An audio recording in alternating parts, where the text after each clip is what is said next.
J'ai enfin vu Godzilla Minus One. Merci à France. Le film est sorti l'année dernière, en décembre, pendant 2 jours. Et le voilà qui ressort dans nos belles salles en France. Merci parce que le film est un énorme succès. Il a été apparemment un énorme succès aux États-Unis. Merci, j'ai eu la chance de le voir. Et j'ai kiffé. Godzilla Minus One, c'est vraiment très bien. C'est réalisé par Takashi Yamazaki. Je me suis regardé, j'ai cherché 2-3 infos, et je me suis rendu compte que Takashi Yamazaki avait réalisé récemment, pour ceux qui connaissent et qui ont vu ces films-là, Lupin 3, The First, la première adaptation de Lupin en 3D, en animation 3D. J'avais vu le film et j'avais trouvé ça vraiment pas mal du tout. Et il a fait d'autres films d'animation, il a fait pas mal de films d'animation, notamment Dragon Quest Your Story, l'adaptation de Dragon Quest qui est dispo sur Netflix. Et c'est pareil, j'avais trouvé ça cool. J'avais trouvé ça vraiment cool. Mais alors de là à me dire que le mec allait sortir un banger avec Godzilla Minus One, je suis surpris. Il a aussi réalisé des films Doraemon en 3D. Le film nous arrive alors que le dernier film japonais de Godzilla, c'est le film de Hideaki Anno. Shin Godzilla, qui d'ailleurs est jamais sorti en France. Ce serait bien de le ressortir un jour, si vous m'écoutez, parce que Shin Godzilla, pareil, c'est un banger. Shin Godzilla, c'est un petit chef-d'œuvre, Hideaki Anno. C'est fou, comme Godzilla, en tout cas les productions japonaises de Godzilla, parce que Godzilla, c'est le Japon, c'est une créature, c'est une légende, c'est un monstre japonais, premier film de 1954. Donc vraiment, il y en a beaucoup de films japonais. Et c'est fou de voir que voilà, cette créature, ce monstre du cinéma se renouvelle, se réinvente, il se passe des trucs, vraiment. Shin Godzilla c'était fou. Là, Godzilla Minus One, c'est complètement autre chose. C'est complètement différent et c'est fou. Et c'est 1000 fois mieux que les adaptations hollywoodiennes. Il faut quand même se rendre compte, il y a un truc qui est fou. Il y a un truc qu'il faut se dire. C'est que ce film, et ça c'est fou, ce film coûte 15 millions. 15 millions, c'est que dalle. Apparemment, ce serait même moins. Le réalisateur, il aurait dit qu'apparemment, c'est même moins. Il faut quand même se rendre compte que 15 millions pour un film de cette ampleur, parce que c'est quand même un film spectaculaire, d'une ampleur assez ouf, avec des destructions, des effets spéciaux, il y a une créature géante, enfin, il y a des séquences assez ambitieuses et assez spectaculaires. Et 15 millions, c'est quand même 4 fois moins que le dernier Astérix. Faut se rendre compte de ça.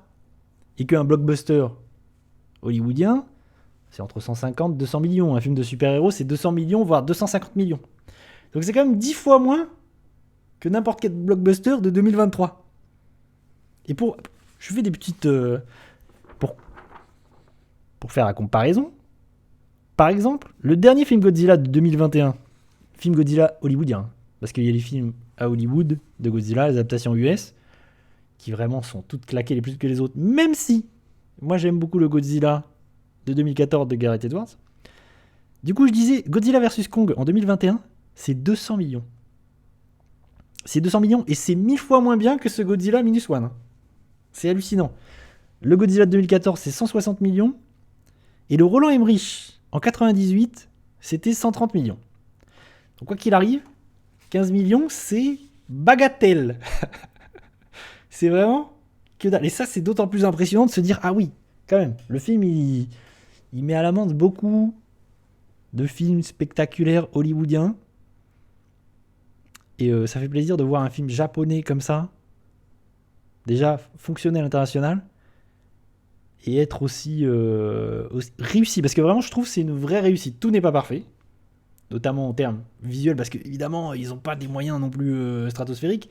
Donc, je trouve qu'au niveau visuel, tout n'est pas parfait. C'est pas parfaitement réalisé au niveau des effets spéciaux, mais ça tient la route tout le temps. Vraiment, c'est impressionnant. Il y a des séquences impressionnantes. Je vais mettre 2-3 petites images comme ça. On va se rendre compte quand même du machin. On va se rendre compte de ce qui se passe avec ce petit Godzilla. Pif, paf. Et chose intéressante, c'est que ils sont repartis en fait à la base. Godzilla, le premier film de 54, c'est une créature qui arrive Bim, elle casse tout. Et les humains face à ça. Et c'est évidemment la bombe atomique. Parce que le Japon s'est pris la bombe atomique. Et donc là, le film en fait se déroule à la fin de la Deuxième Guerre. Le film commence en 1945. Et ça c'est intéressant parce qu'en fait c'est Godzilla un petit peu qui revient pour la première fois, quoi. Qui revient pour la première fois au Japon. Et il s'appelle Minus One -1 parce que c'est le Japon qui se... On est au Japon après la Seconde Guerre mondiale, du coup un Japon qui est détruit, qui s'est pris 2 bombes atomiques, et ils se prennent juste après Godzilla qui arrive et qui pète tout. Donc ils arrivent dans le négatif. Le film s'appelle comme ça parce qu'en fait c'est le Japon qui se retrouve carrément dans le négatif, quoi. Et du coup, et c'est là où je trouve que le film est brillant et le film est intelligent, c'est déjà d'avoir placé le film là, à cette époque-là, c'est-à-dire qu'on commence toute fin de la guerre, le film se déroule entre 45 et 47, je crois.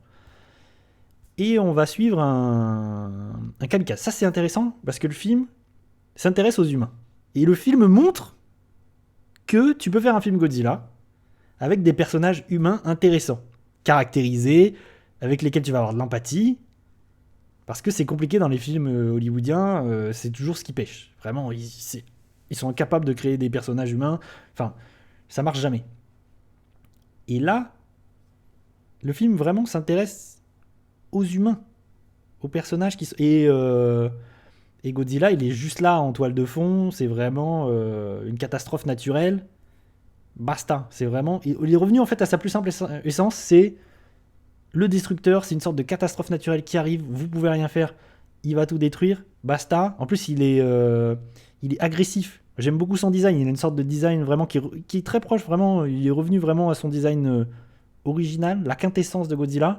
Il a un design agressif, vraiment, c'est juste... une créature qui détruit tout sur son passage, basta. J'aime beaucoup en plus la façon dont il est... T'as l'impression qu'en fait c'est de la roche volcanique. C'est pas du tout un lézard ou un lézard géant. Vraiment, c'est une sorte de monstre. Réellement, il est monstrueux, quoi. Vraiment, il est un peu volcanique. T'as l'impression que c'est de la lave en fusion qui s'est rigidifiée. J'aime beaucoup cet aspect vraiment de créature monstrueuse qui vient de... T'as l'impression qu'il vient des entrailles de la Terre et qu'il est là pour tout baiser.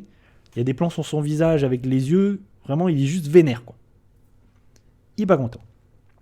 Et bon, bref, ceci étant une digression, je disais donc qu'on va suivre un personnage qui est un kamikaze, du coup, pendant la fin de la Seconde Guerre, et qui, en fait, va décider de ne pas mourir. Et il va être considéré, du coup, comme un lâche. Il va avoir ce poids sur les épaules. Parce que tous les gens vont... En fait, il était censé mourir. C'est quelqu'un qui devrait être mort. Et il n'est pas mort. Et il a un peu trahi son pays parce qu'il n'a pas fait son devoir. Et ça, c'est vraiment hyper intéressant. Ça, c'est très malin. Et c'est le personnage principal. Et ce personnage qui, du coup, décide de ne pas se suicider, littéralement. Pour la gloire et pour son pays, alors qu'ils ils savaient qu'ils allaient perdre, enfin ils savaient qu'ils s'étaient perdus de toute façon, qu'ils avaient perdu la guerre. Et du coup, après cette décision, il fait sa première rencontre, et c'est le tout début du film, avec Godzilla. Et un Godzilla qui est pas le Godzilla géant. Et à ce moment-là, bam, Godzilla détruit tout et il tue les soldats qui étaient avec lui. Et lui est survivant. Et lui est l'un des rares survivants. Et du coup, ce personnage de kamikaze, c'est lui qu'on va suivre. Et il va revenir chez lui. Il va trouver Tokyo détruit. Parce que vraiment, c'est le Japon, juste à la fin de la guerre, complètement détruit. Ils se sont pris des bombes atomiques. C'est le Japon qui se reconstruit. C'est le Japon qui essaie de repartir. Et donc, il va rencontrer une jeune femme avec un enfant, et ils vont faire famille, alors qu'en fait, cet enfant, c'est même pas l'enfant de la femme, elle l'a recueilli parce que ses parents sont morts à la fin de la guerre. Et du coup, il y a une famille qui se crée. Et Godzilla revient. Godzilla va revenir alors que le Japon, c'est ça qui est fou, c'est que le Japon est en train de se reconstruire. Ils viennent de prendre 2 bombes atomiques et Godzilla revient. Et il recasse tout. Alors que le Japon vient à peine de se reconstruire et est déjà à genoux. Le Japon a perdu, quoi. Et bam, il y a Godzilla qui arrive et qui casse tout.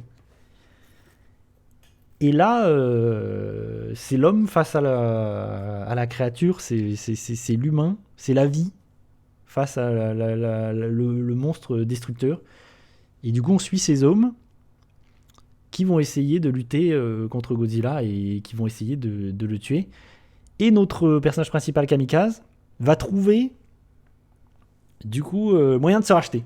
Pour lui, donner sa vie, enfin affronter Godzilla et donner sa vie pour affronter Godzilla, machin, c'est une façon pour lui de se racheter et de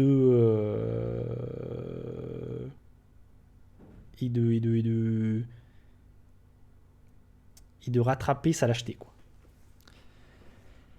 Et donc on va voir ces simples hommes qui vont essayer d'affronter Godzilla. Ce qui est intéressant, c'est que c'est des hommes qui ont subi déjà la guerre et c'est pas l'armée qui va affronter Godzilla, c'est juste les gens c'est juste des gens lambda qui vraiment ont envie de reconstruire. Et le film parle de ça, quoi. De la reconstruction, de la force, de la vie. Et le film est, je trouve,